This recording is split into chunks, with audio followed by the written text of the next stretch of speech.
इमरान खान ने टक्कर बड़ी खूब दी है।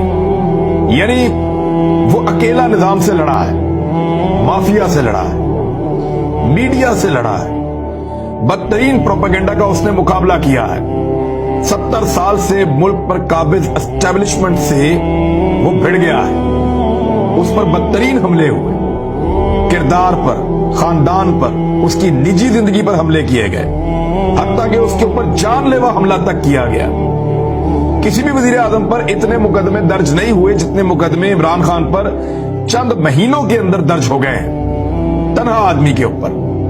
मगर इन सारी चीजों ने उसे कमजोर करने और उसके अज़्म को तोड़ने की बजाय हैरत अंगेज तौर पर उसमें नई तवानाई भर दी।